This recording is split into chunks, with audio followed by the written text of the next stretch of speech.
Good evening. I'd like to welcome you to the Donnie Glover Show. We are fortunate this evening to have with us one of my mentors. He's been a big brother for quite a long time. I'll never forget first reaching out to the final call. It was Brother Lyle Granderson Muhammad. He said, call Brother Richie. And so we did. We have with us the one and only Naba Muhammad, well known in Baltimore as Richie Muhammad. How are you, brother? Assalamu alaikum. Hey, walaikum salam, Doni, man. I'm doing well. I hope that you and everybody in the hometown is doing well. Honored to be with you. Honored to be with you. It's been a while. It has. It has. What have you been up to? Well, we've been continuing to do what we do in terms of getting the Final Call newspaper published by the Honorable Minister Louis Farrakhan and the Nation of Islam out every week. So we continue to try to stay on that path of bringing light, life, and power to our people. We got a really kind of power-packed issue this week. And it's a little different, but essentially we devoted substantial coverage to the program, position, and contribution of the Honorable Elijah Muhammad. And you can read that coverage at finalcall.com. But there's been a lot of discussion recently about Malcolm X, about Muhammad Ali, and even some other students of the Honorable Elijah Muhammad. So we felt that it was important to give people the opportunity to become acquainted with this man, his work, his mission, and why it still remains, very important. I mean, in Baltimore, you got the brothers from Muhammad Mosque number 6, who I think are known for being out there even despite the pandemic. Constantly working to, raise our people up and to touch in particular the lives of young Black men in particular. So this transformative message, discipline, way of life, word that came from the Honorable Elijah Muhammad and that Minister Farrakhan is delivering to us today remains valuable. So doing that, watching, of course, what's happening politically and what Black folks are not getting, watching the U.S. Place on the world stage. And I think all of those things come back to a very fundamental reality. And that reality is, Black folk, you better get up and do any and everything that you can for yourself right now. Because let's start with our good friend that said he had our back, that said he was with us, that said we saved democracy, we being Black voters, we saved the country. Hell, we saved the whole world, right? Because we stopped down Trump. The man that millions of Black folks voted for. The man we were told, if you don't vote for him, you're a traitor. The man who some mothers disowned their children because children asked a question about him. And now that Mr. Biden is in office, Donnie, tell me, what have we gotten? We have not gotten voter protections at the federal level, even though Republicans are moving around the country and state legislatures to blunt, to destroy, to take away the rights of Black people to vote. No protection at the federal level. You remember when all those people was out in the street talking about justice and chanting George Floyd, and everybody was crying, well, not everybody, but certain people crying on TV and, oh, we're in a new day, and no federal policing bill. Dead. Now even what was supposed to have been a measure that would help people and add supportive services and education, do things like fight lead in water in cities around the country, that looks dead on arrival as well. So when you're looking at a man, Mr. Biden, who has the White House, who has the House, and who has the Senate, but he just can't deliver for Black people. So it seems to me, Donnie, we might have voted for the wrong Joe. We probably should have voted for Joe Manchin, the senator from West Virginia, because it seems to me he's the one that seems to be holding all the cards and holding all the power. And, you know, I'm not even going to get into the conversation some months ago that was reported between Mr. Biden and, or if not Mr. Biden, some of his top people and the black civil rights leaders who were calling on him to act to support black voting rights. And they were basically told at the White House, well, you know, whatever the Republicans are trying to do, y'all can out-organize them. Y'all just keep having black people stand in line for 8 hours. Y'all just keep on having people denied the right to vote. Y'all just keep on having police officers and others intimidating people. Yeah, just stand out there all night and all day, you know, get the ID laws going. So, you know, essentially, all of the hope and all of the projected victories, I'm still looking for. And so at a certain point, it remains incumbent on us to do every single thing that we can. And you know, Donnie, there's an election next year now. So you know they're coming back. You know they're coming back now. Y'all black people got to vote now, because if you don't vote, you know, Trump and one of the people that like Trump, see, they're going to get in office. And if they get in office, they're not going to pass the laws that's favorable to you. But your friends in office ain't passed nothing favorable to you either. I wanted to ask you about, they got Afghani refugees, they got Central and South American refugees.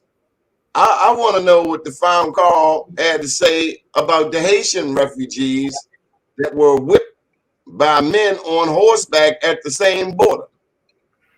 What we said, Donnie, was no respect for black lives. That's what we said. And we called out the president again, because this is Mr. Biden now. He's the president. And the U.S. ambassador to Haiti actually resigned, saying that there was no talk of any kind of policy that would, you know, assist our brothers and sisters from Haiti. Not to mention, Haitians were supposed to be enjoying temporary protective status. Why? I don't think there's any country worse off in the Western Hemisphere when it comes to politics and political violence than Haiti. Certainly, we've seen it over and over again. And with the killing of the assassination of the Haitian president a few months ago by people who, by the way, Donnie, they claim to be DEA agents from the United States. So there's video of these people coming down the street telling the Haitian police force, stand down. This is the DEA. We're coming. And if you know anything about the history of Haiti and Haitian politics, then you know they have had people arrested for being involved in the drug trade. So in the midst of all of this, coming out of the hurricanes and coming out of the earthquakes and coming out of this extreme political unrest, extreme, no room in the end for black people. Coming back again to, we must do something for ourselves. We must unite with our brothers and sisters from Haiti for ourselves.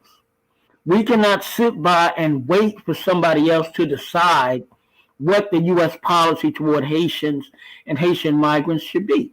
We should be involved in that from the beginning, because we should be looking at a global black view, and we should be looking at what this country does and does not do when it comes to our people. And we should then be establishing international relations with our own people to be able to do the things that need to be done so we can actually have proper development in Haiti, as well as proper development in the United States.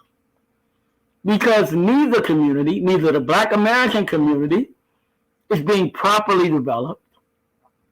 It's really being exploited, just like in Haiti, the Haitian community, the Haitian nation is being exploited. Resources come in, resources get sucked out. So this colonial style relationship that we're in. It's not good for any of us. So you can get that at finalcall.com. No respect for black life. And you can get my editorial too, where I dealt with Mr. Biden as well. Good deal. Here you've talked about the Democrats. We have an election in your home state of Maryland come next year. Many people are excited about Westmore. There's the comptroller, Peter Francho, and then there's Rashawn Baker. Now, Westmore is from Baltimore, Rashawn Baker's from PG, and Francho is from Montgomery. And then on the Republican side, they've got a woman, Kelly Schultz, who runs the Department of Commerce for the state. So not only is the country poised for the midterm elections, we have our own elections here in the state of Maryland. It's going to be interesting. Yeah, those out of the Democratic candidates are 2 black and 1 white, or all 3 black? Well, yes, we do have Westmore, who's black. You have Rashawn Baker, who's black. You have Francho, who is white. You also have John King. He was former Secretary of Education under Obama. Tom Perez, he worked in the Obama administration. He's Hispanic. And Doug Gansler, Montgomery County, he's Jewish. Yeah. So I mean, essentially, the Democrats really lack a leader, if you ask me. Yeah. I mean, I think, we see this thing over and over again. And we see moves being made, and we see different appeals for people to support an individual, but not enough focus on what is the program and what is the position and what does it mean for our people. And I think the more that our people continue to be put through this process, where they're told to get out there, oh, we died, our ancestors died for the right to vote. I wouldn't say that. I would say our ancestors looked at the reality that they were facing. And when they looked at the oppression they were facing, they saw that sheriffs were elected. They saw that judges were elected. They saw that city councilmen were elected. They saw that state representatives was elected. They saw that state senators were elected. And so they decided, looking at that, if we can somehow acquire the right to vote, we can use that right as a tool to defend and move ourselves forward. But that can only happen if the ones you're voting for are committed to your liberation versus their political careers or their party interests or being part of a corrupt system where it's kind of like a shell game where you keep moving things around, you keep talking to people.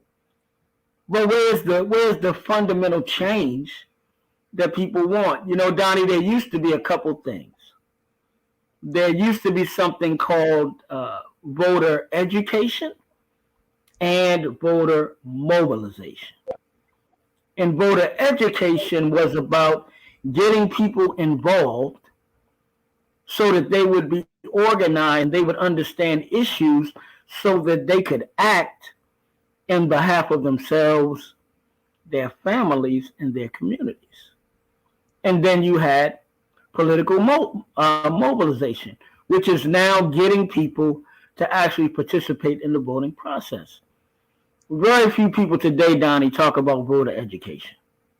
Very few. Very little money is put into it. The main thing seems to be now voter mobilization. Whether you're talking about TV ads, whether you're talking about money to drive souls to the polls, or whatever you're talking about. So you get people that are herded into a process. And at the end of the day, after a while, people get tired. They get tired of being in a process looking for material benefit, and it keeps eluding them. Or you elect someone and they don't seem to have the power to do anything. And No, go ahead.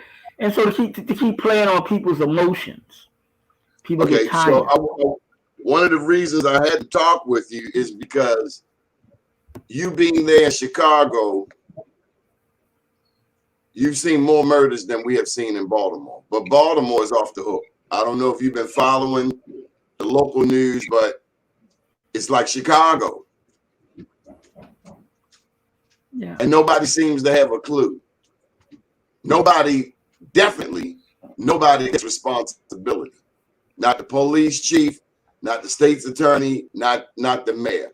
We see a lot of finger pointing and we see a lot of kicking the can down the road. Any advice coming from a city who has seen even more murder of black people by black people? I think Donnie I think it's Chicago. I think it's Baltimore. I think it's Milwaukee. I think it's Atlanta. I think it's Detroit. I think it's wherever you find black people. And in particular, I think over the last year, you've seen a tremendous uptick in murders. And you've seen this pandemic, which has been unlike anything I would say most of us have seen in our lifetimes, because it's been about 100 years since we've seen this kind of health emergency that has so impacted people. I don't know about Baltimore, and maybe these statistics are similar. But in Chicago, one of the problems is you have a very good chance of getting away with murder literally in this city. The police saw very few murders. I forget what the murder clearance rate is, but it's not very high. I don't even think it's 50% for the city. So that means you got murderers walking the streets. Got murderers walking the streets. And so once a dog tastes blood, he gets used to it. Well, and then if I know I can get away with it, so what? And then if you don't, and again, getting back to us doing things for ourselves. If you do not, as a politician, if you are afraid to say Farrakhan, if you are afraid to say Nation of Islam, if you're afraid to call on people who have been doing this work almost for 100 years now, Nation of Islam is over 90 years old in this country. And we have, at times, stemmed violence. We're still working daily to stem it based on doing what we do. But if you won't sit down and talk because some people don't like Farrakhan, but Farrakhan ain't never did nothing to you. Actually, he ain't never did nothing to nobody. Well, let me tell you, when the fruit of Islam comes through the hood, it is one of the most glorious sights. I've called you up when I've seen them walking down Pennsylvania Avenue or coming through Gilmore Homes or Park Heights. There's nothing like it. For me, people just stop and stare and marvel at the discipline, at the unity. Black men respectfully dressed. The norm has become cats walking down the street with their entire buttocks showing. But when the nation comes through, it's like a reminder. And I got to tell you, on Mondays, Brother Andrew, the other brothers from Mosque number 6, they join up with some Christians, with some non-blacks, and they got a We, Our, Us movement that just takes over whatever neighborhood. And for me, one of the most rewarding things is watching the sisters look at the brothers, and not so much in a lustful way, more so like a thirsty person looking for a cold glass of water. Yeah, and Donnie, these one of the things, right, that breeds, you got a number of things that breed violence. But one of the things is when people feel like there's no hope. I'm going to die anyway. So if the young brothers are feeling like I'm going to die anyway, if the parents are feeling like I'm doing everything I can, but I'm doing everything that I can, and I still see no way out, for my children unless I can get out of the city and try to find, just find some little enclave, or women that feel like, man, this is too much. So when the brothers come through in Baltimore and Park Heights or Gilmore Homes or, Pennsylvania Avenue, it gives our people a different idea of what's possible. It gives our people a different model. It gives them someone who can tell them, stand down, who can say to the brothers that are at war and who feel that they are at war and they at war and they're ready to go to war. Somebody can say to them, hey, brother, look, man, hey, take a breath, man. We know that being under pressure 24 hours a day, 7 days a week, man, ain't good for you. It ain't good for you. It ain't good for your mental health. It ain't good for your emotional health. We know it's not good when people that you consider to be your friends die. You know it's not good for you when people you find in your circle have betrayed one another. It's not good when you feel like, I don't even know I can trust the women that I'm sleeping in the bed with. Wow. So at what point, right, do we begin to engage brothers and say to them, man, I was doing the same thing yesterday that you doing today, man. So I'm not here to judge you. I'm here to talk to you. And perhaps more importantly, I'm here to listen to you. Mm-hmm. And when I listen to you and I can hear you tell me what you want, what you like to have, what you are worried about, then I can start to talk to you about ways that you can get those things without doing the things that you're doing today. And so if you want to save black lives, but you're more afraid of white folk and Jewish people, frankly, that don't live nowhere near you, that don't care nothing about you until the Muslims show up or Farrakhan's name is mentioned. Now they got an issue. But they offer you nothing to solve your own problems. So if you want to be a slave and be afraid, and if that's the kind of leadership that you want, guess what that leadership is going to bring you? It's going to bring you exactly what you got. Because you can't keep doing the same thing and expect that you're going to get something different. You remember back when the Freddie Gray thing happened? Yes, sir. And the brothers in the street organizations, the so-called gangs, said, we want a truce. What did Baltimore City Police Department say? They are plotting to come against cops. That's what they said. And they spread it in the media. They didn't prove a damn thing. They didn't arrest anybody, because if you're planning to harm someone, that's a crime. Unless I'm mistaken. No, that's exactly right. Our willingness, to confront these realities, and last I'll say this, Donnie, because I really believe this deep in my heart, all of us are going to have to get involved in some way. Yeah. None of us are going to be able to sit. I was saying it to some Christians earlier today. We were talking about Dave Chappelle. And I said, where is the church? The church is quiet on these issues, but black people get assassinated when simply expressing their First Amendment right. We get assassinated. And I watched Dave's special. My question is, what did they have an issue with? Because if a person listened to what he said, he is empathetic, particularly to the young lady Daphne, who was his Absolutely. friend, and he pointed out to this very same hypercritical community that they killed Daphne. Mm-hmm. And Mm-hmm. he said, be careful questioning me. I mean, he didn't use these words. He said, but I'm the dude that walked away for $50 million. Walked away from it. Mm-hmm.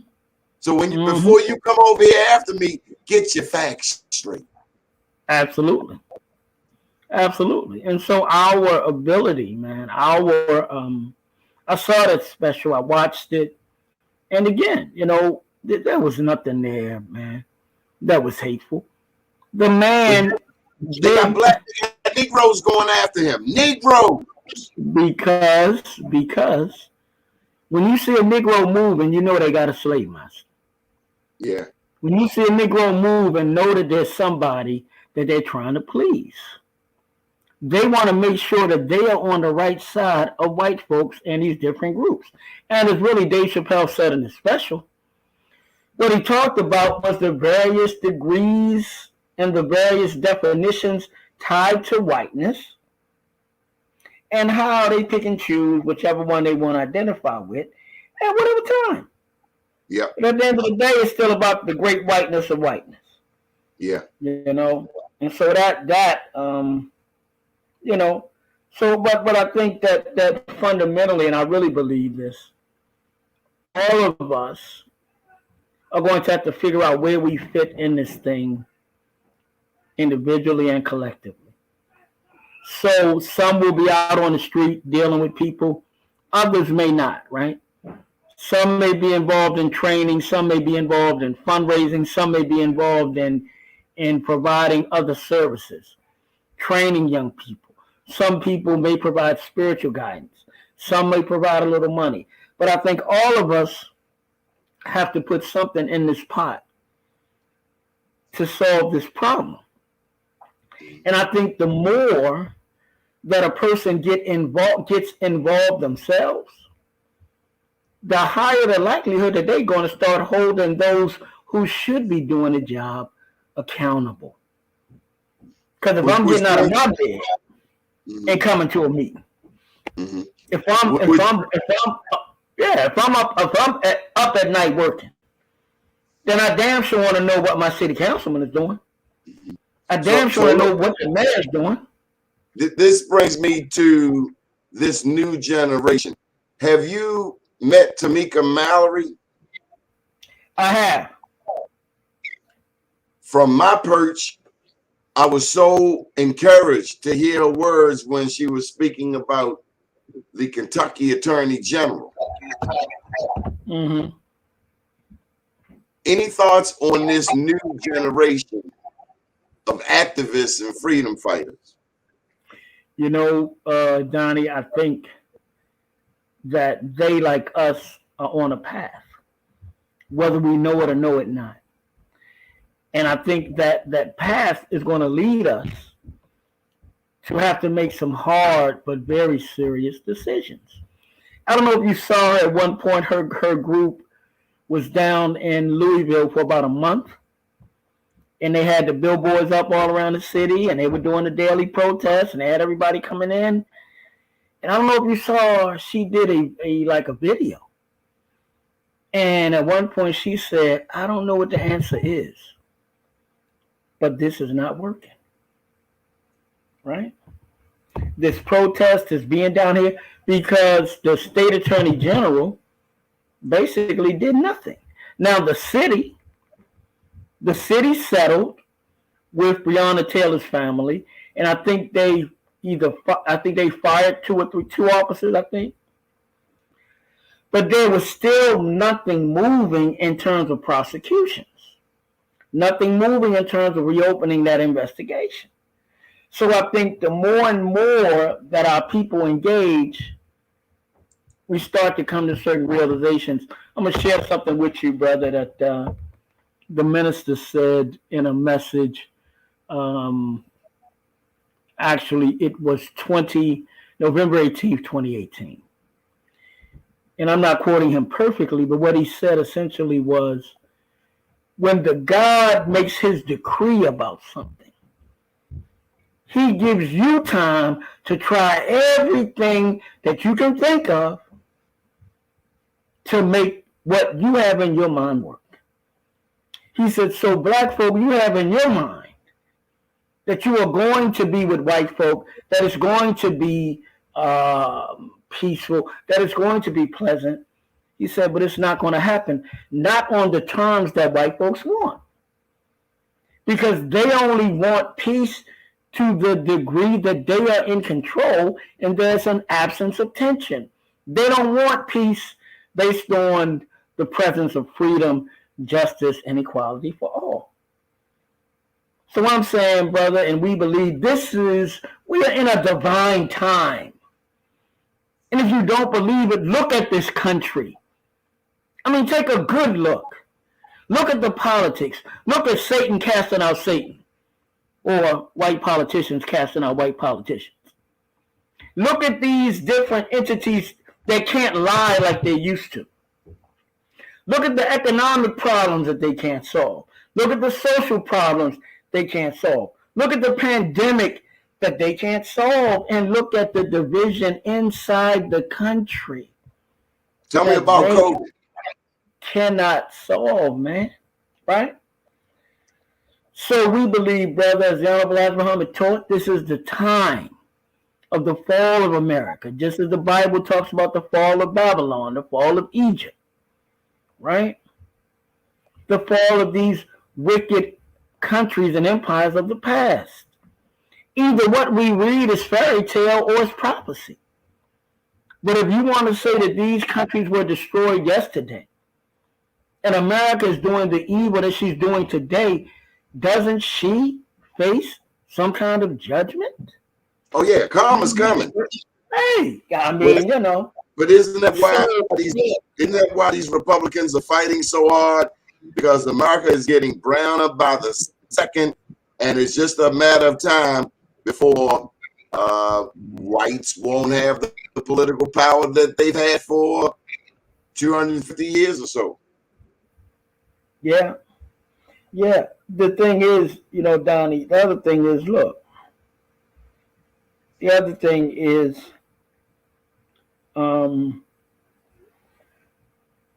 listen carefully to what white folks are saying. They are saying the country has never been this divided since the Civil War. Think about that. The Civil War was a war fought over whether or not the country could actually survive. So if you are now at that point, there was another white congresswoman that put something up on Twitter the other day that asked the question, is it time for a divorce in America? For the red states to go one way and for the blue states to go another. Lastly, you mentioned the falling white population. Check this out, Donnie. We need to be aware of what's happening with voting and methodology and control and who gets to decide what is a legitimate election, because that's not just for 2022. That's not just for 2024. This is white folks moving now so that they can have systems in place and precedent in place. So despite the fall of their numbers, they will still be able to keep maintaining a measure of rule politically and, of course, economically. So you had white minority rule in South Africa. It was a black majority, white minority. So as we watch these things, we really need to be aware. We can't afford to be asleep today. It'll kill you. So I'm hearing you say, I'm sure you've seen the increase in African Americans moving to Africa. Yes.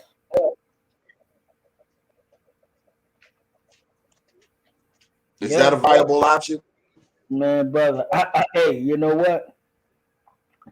I think that as black folk, I think if you can find a place for yourself where you can create your own reality, you should. Why shouldn't you? Why shouldn't you? Would you rather go somewhere and begin again, or fight the same fight with the same people doing the same thing, drag the man that was a paraplegic out of a car, Don, cops. I saw it. Drag the man who could not even walk out of a car. Dragged him. Then said, well, he was coming from what we thought to be a drug house. Well, if you think it's a drug house, why don't you raid it? But it turns out, from what I heard, the man's a property owner, stopped by one of his property to get some cable boxes. And then they said, well, we don't think. Yeah, but we don't think. Got a nice lawsuit now, huh? Oh, yeah, brother. Absolutely. But you know who pays that, right? Taxpayer. That's the taxpayer. So the cops, they don't really care because all they want is a raise and be able to keep doing what they're doing. They don't care. I gotta ask you this, brother. You right there in Chicago, people still mention, I told you, we got John King running, we got Tom Perez both running for governor, and they both make reference in their promotional materials about Barack Obama. One person, John King mentioned to me Friday on the interview about my brother's keeper. Have you seen the black man? Well, Donnie, if you check out, go to finalcall.com. We just did a piece about 2 weeks ago, development or replacement. And it is about what is happening in black neighborhoods where the Obama Presidential Center will be located, where housing protections have not been honored, those agreed to by the mayor. Mr. Obama has not taken a strong position on that. I mean, he said some other things. So the question will be, and I live in this neighborhood, I guess I would be able to walk to the new Obama Center, which is almost $1 billion project, right? So, you know, it's the same fight, Donnie, and it's the same, in a sense, the same kind of issue, right?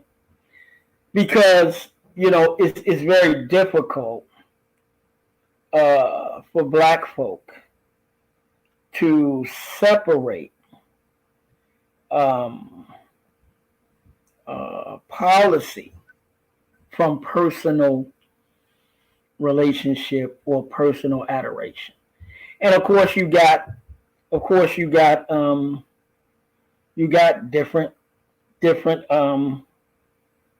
different views, you know. You got different views. You know, you got those who believe that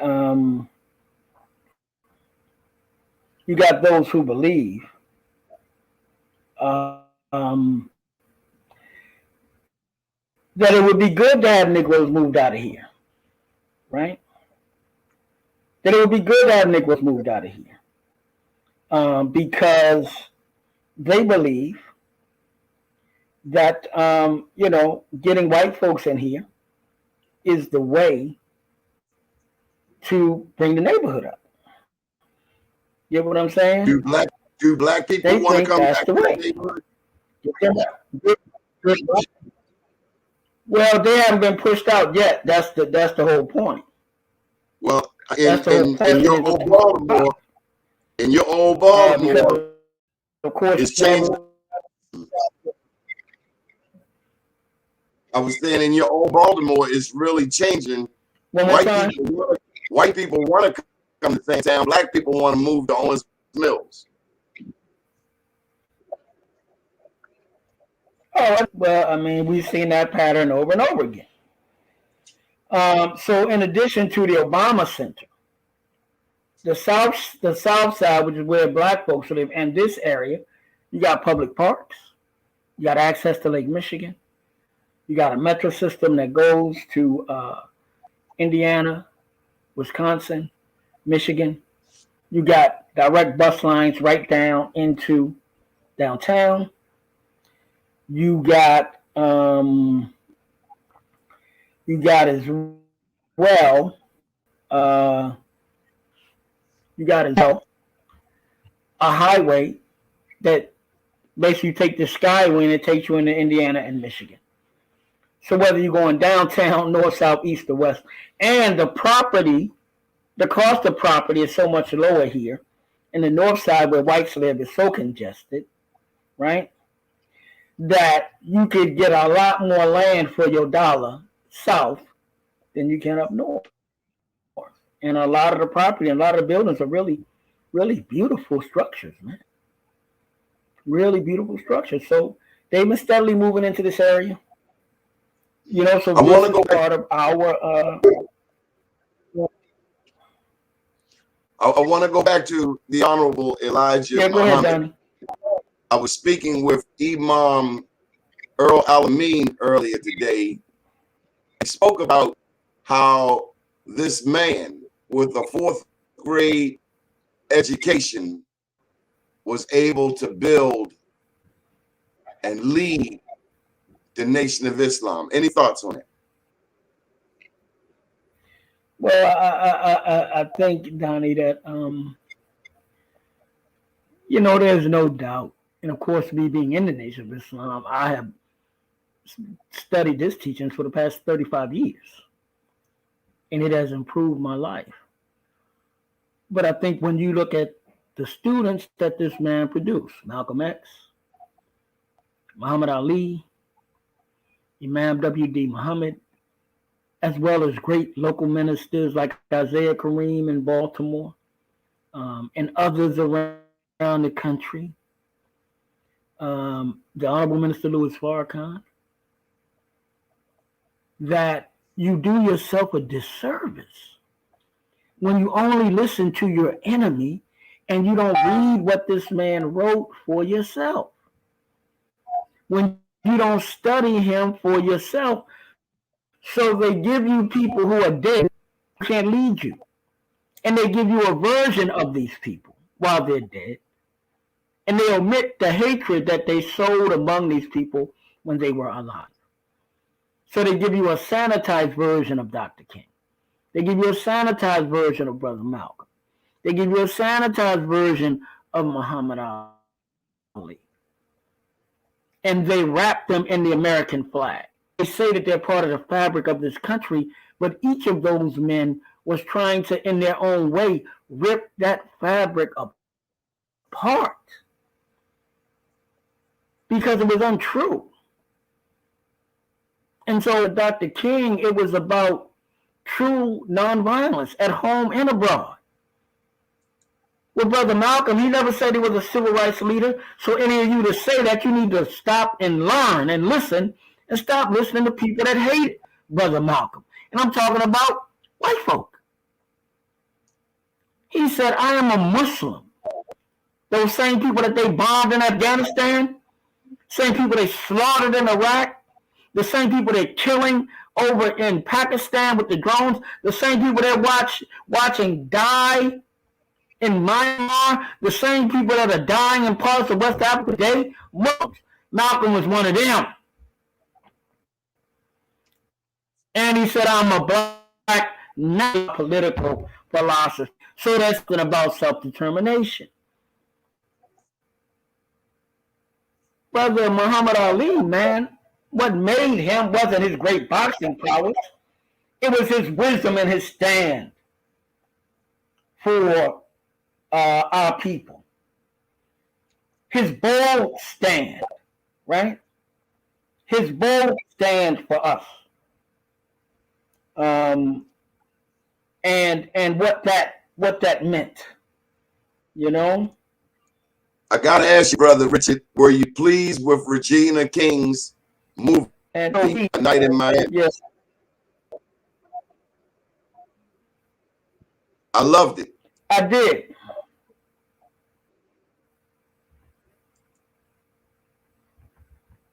I thought it was brilliantly put together. I thought it was a great body work for her first piece. And I learned some things about all of their lives. I didn't know, for instance, that, according to the movie, Malcolm inspired Sam Cooke. to sing with soul?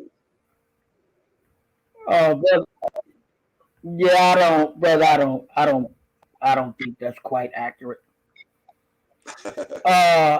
That's not quite accurate.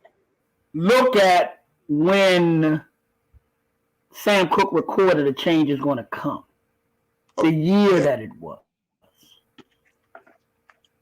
Look at Sam Cooke's history in terms of what he was trying to do in terms of owning his own music, having his own music company. You know, but the whole thing for me about A Night in Miami is that it comes out of somebody's imagination, Don. Okay. You can imagine anything. You can imagine anything. 1964. You know? Yeah, I mean, you know, who's there? You know, I mean, so, and that is my problem with a lot of these movies and documentaries. They come out of people's imagination. And then they recast history. You know? The Honorable Elijah Muhammad made black men and women. Period. Period. Malcolm didn't raise himself. Muhammad Ali didn't raise himself. It was only one man given X's. That was the Honorable Elijah Muhammad. Brother Malcolm was introduced to Islam by his brothers who were in the Nation of Islam. Muhammad Ali and his brother Rahman joined the Nation of Islam. And I'm going to say this to this also, Donnie. Sometimes they show that video where they show Muhammad Ali saying, "I shook up the world." The listing fight, I think, right? See if you can see the video of that fight when he's leaving the ring and you hear him say, "I know who God is now. I know who God is now." See, that is from the teachings of the Honorable Elijah Muhammad and the one that he said taught him. Now, people can accept it or reject it. But I'll tell you what, why don't you reproduce what the Honorable Elijah Muhammad did? You got more money. You got more education. You got more opportunity. You got, quote unquote, more white friends. Then why can't you reproduce and go further than what he did? Why can't you restore black life? Why can't you go into the prisons and reform people? Why can't you make young black men put the guns down? Why can't you give black women, young black women, a healthier image of themselves where they don't have to see themselves as the sum of their body parts? Why can't you create an atmosphere that when you step on the block, it changes? And you can intervene and stop people from killing one another. So, you know, hey, take it or leave it alone. I got to pose this to you. Go ahead. If you can't outproduce this man, I don't know, you know, man, I don't even know what you're talking about, Donnie. Let me pose this to you. On a national level, HBCUs are getting more attention than seemingly ever before. What I don't hear, and a piece I am considering writing, is now that HBCUs are being blessed like never before, what does that responsibility look like? Does it include better customer service to their number one customer, black people? Do our HBCUs, are they committed still to that mission of producing college graduates? Donnie, I think that's a great question. You know, again, man, you need the right understanding of who you are, right? Because for so many of us, we take more pride in getting closer to white people than elevating our own people. So at a Morgan State where I went and graduated by Allah's grace, there are some that would rather see more white students there than an increase in successful black students. because unfortunately, and I don't mean to insult anybody, they have a kind of sick mentality. And this mentality says, I must be near white people. I must be accepted by white people. I must be loved by white people. I must be validated by white people. Right? Very sick mentality, man. As opposed to when do the people at the University of Notre Dame, do they give up their Catholic and their Irish heritage to say they need to be something different? Brigham Young University and the Mormons, do they give up their Mormon identity and say we need to change that and we need to bring some different people, we need to bring some Muslims in here so we can be all inclusive? When you look at the Hebrew colleges and universities in this country, run by Jewish people, do they say, well, no, we need to integrate more non-Jews? When you look at the white women's colleges, who they declare to be sanctuaries for the development of women, and of course you talk about white women, do they say we need to bring in men so that we'll all be together? No. When you understand who you are, you understand what it takes for you to develop yourself. Our people live in a white dominant world. And I saw something there on social media, Donnie, that really struck me. And it said something like, you're going to have to basically fit in dealing with white folks all your life. Why don't you go to a black school where you can be yourself? And I thought that was powerful.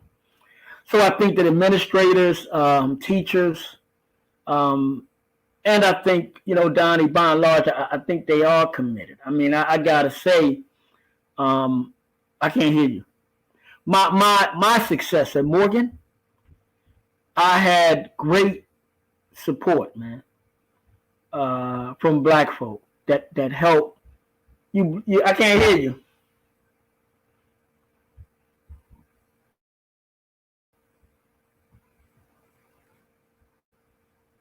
I can't hear you, Donnie.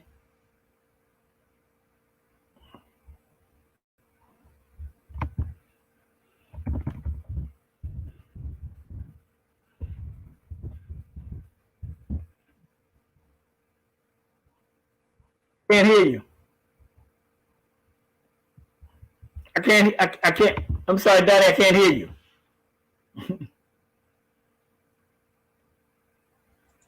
Bear with me. The German Shepherd had me put it on me. There you go. There you go. I got you now. I got you. Go ahead. Go ahead. Make your point. The Black College president. Between Baltimore and DC, there are 9 black college presidents. Can you imagine the collective power if they came together and said they were going to form an agenda? I don't know who the black college president is more loyal to, himself, the school he graduated from. I don't know. I don't know what the role of the black college president. I thought with 9 black college presidents between Baltimore and DC, it would be a no-brainer about self-empowerment. Yeah. Yeah. And because I always say, Brother Richard, we don't have enough money. We don't have enough money. Well, Brother Richard, I just shared with a Howard University student, don't go broke trying to fit in. If you can't afford a 40 grand a year college, then don't go into debt behind it for nobody. Help me out. Absolutely. No, absolutely. But I think, Donnie, I think we should seek connections with one another like we seek connections with white people. Right? That's my problem. These elite, educated black people with degrees are the biggest problem because they get their funky selves up there on the stage next to whomever, and then they forget all about the everyday people. I see it in Baltimore. We have one of the highest percentages of black elected officials, but it doesn't translate into resources for the black community. I have never seen such a circus in my life. Every excuse in the world not to put a school in Sandtown. Oh, there are not enough people. Oh. They're taking black names off of schools. Malcolm X's name came off of school. George Kelson, the film director, his name, and you got black people on the school board. It's frustrating, brother. It's frustrating watching educated black people who have no sense of history before Martin Luther King try and lead our people. Makes no sense. Well, you know, there was a great book called The Miseducation of the Negro. The Miseducation of the Negro. So your understanding or your education has to be rooted in who you are and pursuing your agenda.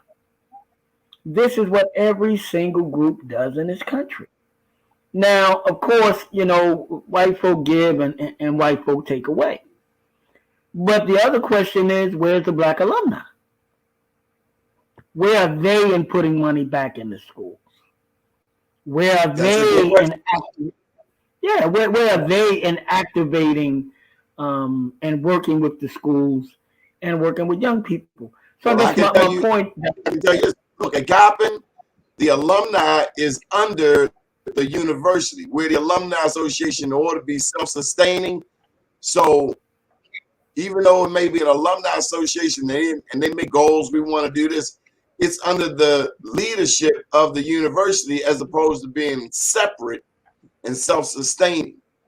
And so I know at least at Coppin, they got a long way to go. Coppin just got another president, and I think this makes 5 since Dr. Calvin Burnett left, almost 20 years ago now.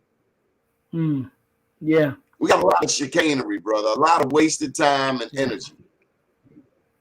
Yeah. Well, this is, Donnie, where we come to, you know, ultimately, and since I've had my 60th birth anniversary, this is something I've been kind of turning over in my heart and my mind. And that is, what do you live for? What's the purpose of your life? Of course you got to work. Of course you got to learn to earn a living. Yeah.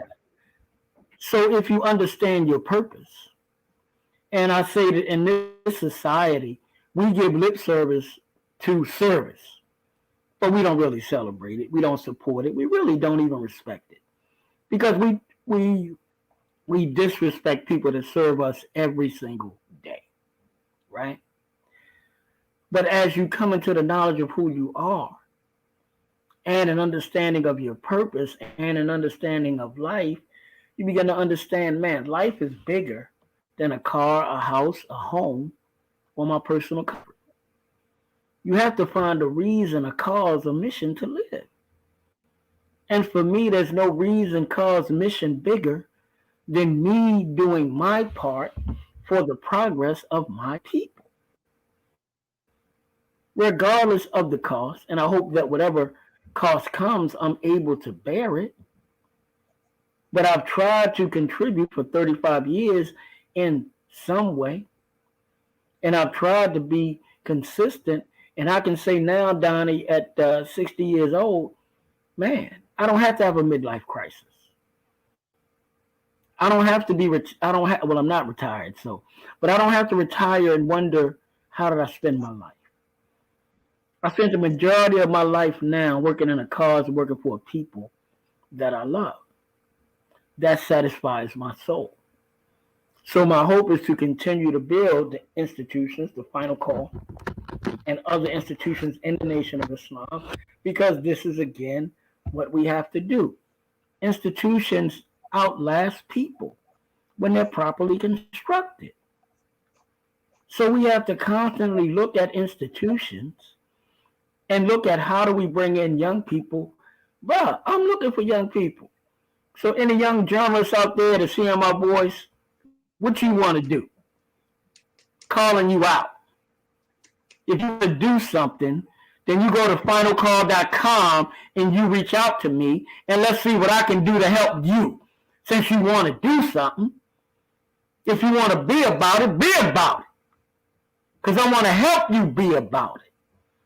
Because when a man works in a certain way, he don't want that work to die when he dies. I don't plan on dying now, Donnie. No, sir. And a man who becomes wise understands the limitation of his personal existence. And then the institutions become more important.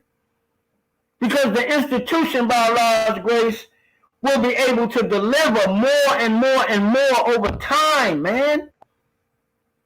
You know, so hopefully what we got, you know, hopefully we got elders being elders, man, and not being silly children with gray hair. You get to a certain age, you should have some wisdom to share. You should have something to give. And you should understand that the most important thing you can do is make a way for those who are coming behind you. Whether it's your own children and your own family, yes, and then others as well. Man, I mean, you know, that's my feeling. So we got to do something. Yeah. I need you to say, I want to thank you for being there for me for 20 years or so. You've always supported me. You've helped my game go to another level. I'll never forget what you told me out there in Portland. You said the honorable minister said the other media might have more resources, but they will not outwork us. They will not outwork us. That was actually my mentor, brother Abdul Wali Muhammad, my late mentor. But that was his mantra, man. They will not be able to outwork us. Well, why can't they outwork us? They can't outwork us because we got a commitment to a cause, and all they got is a job. So what are we living for, man? What are we living for? At what point is enough, man? I mean, really. How much money? How many women? How much drugs? How much alcohol? How many vacations? You should have those things properly. I certainly want to go on vacation. But man, you know, to work. Don't sell your soul. Huh? But whatever we do, we must not sell our soul. Absolutely. That's the point. That's the point, man. So, I mean, I am so thankful that I can say at this point in my life that the best thing I ever did was join the Nation of Islam. The biggest blessing I ever had was to hear Minister Farrakhan teach on an audio cassette and to start studying the teachings of the Honorable Elijah Muhammad so I could actualize myself. And one of the things that I tell young people when I talk to them is, if you are free, you live based on what you believe, not what somebody else believes. It's like that song from the old Muhammad Ali movie. If I fail, if I succeed, at least I've lived as I believed. No matter what they take from me, they can't take away my dignity because I found the greatest love of all inside of me. Was that your singing song? No, I think ours was September by Earth, Wind, and Fire, okay. 79, Walbrook Senior High School. Okay. You know, you got history on me. I don't know. That might have been junior. That might have been junior high, elementary. That song.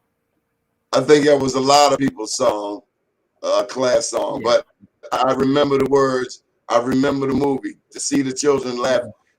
You don't even see children laughing anymore. Let the children's laughter remind us how it used to be. Yeah. Hey, teach them well, and let them lead the way. Yeah.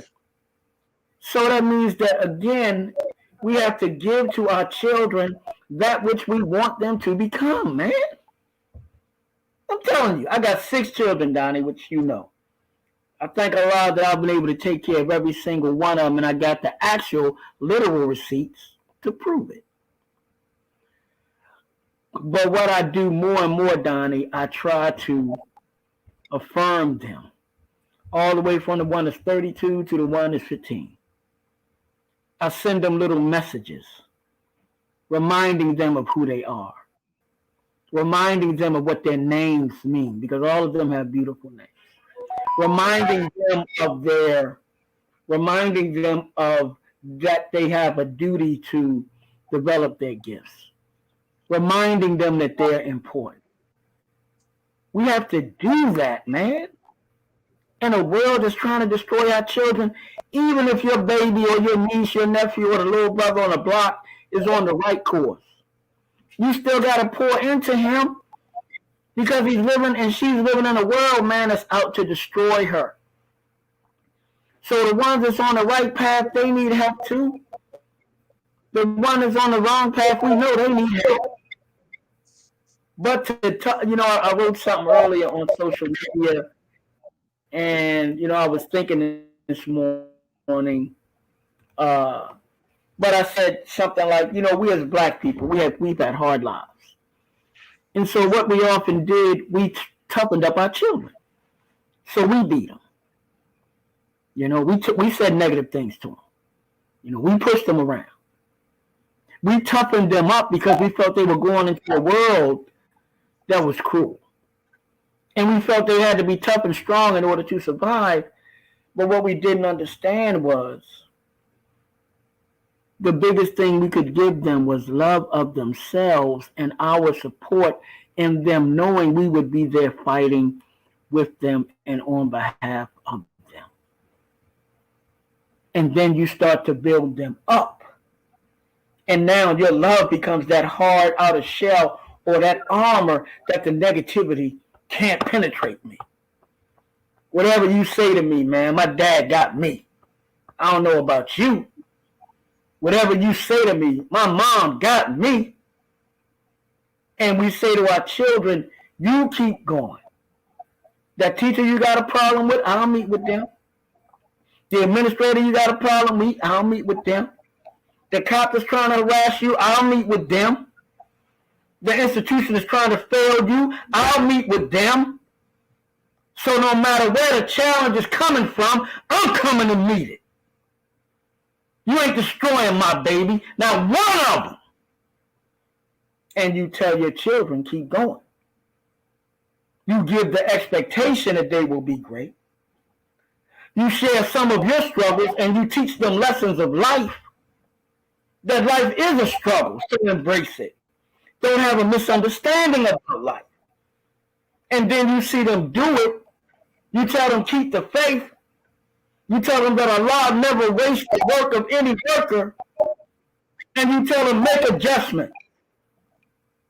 But we ain't giving up the ship yet because it ain't over. If something happens and we got to give up the ship, we will, but we ain't there yet. So let's roll, baby. And then you get that call one day, Don, from your daughter, your son, your niece, your nephew, somebody on the block, and they call you and they're excited because something fell into place. They didn't give up and they passed the test. They didn't give up and Allah just blessed them with something out of nowhere. But because they were working, they were ready to accept it. They didn't give up, Donnie, and then they won. And since they won, they believe that they can win. And they keep on winning. And then you tell them you have to win for yourself and for your people. You got to do something on behalf of your people. You got to think about the bigger picture and the plight of your people. So your first duty is to develop yourself first. And then we see where that gift takes you and where it takes us. So, we just have to know who we are and fall in love with ourselves. And when you embrace the teachings of the Honorable Elijah Muhammad, you learn all about yourself. And you can love yourself. And you can embrace yourself. And you can work on yourself to try to be the best self you can be. Many thanks to you, Brother Richard Special. Hello from Michael Haney here in Baltimore. He says, thank you for Yeah. reminding me of my purpose. Oh, man, thank you, brother Mike. Thank you, Big Mike. Thank you. You know, Mike, he does a show right Yeah. here on Sundays at 6 p.m. right here on Black USA. But we thank you, finalcall.com, the one and only brother Richard Muhammad. Thank you for being a friend and a big brother to me. And thank you for never forgetting about Baltimore.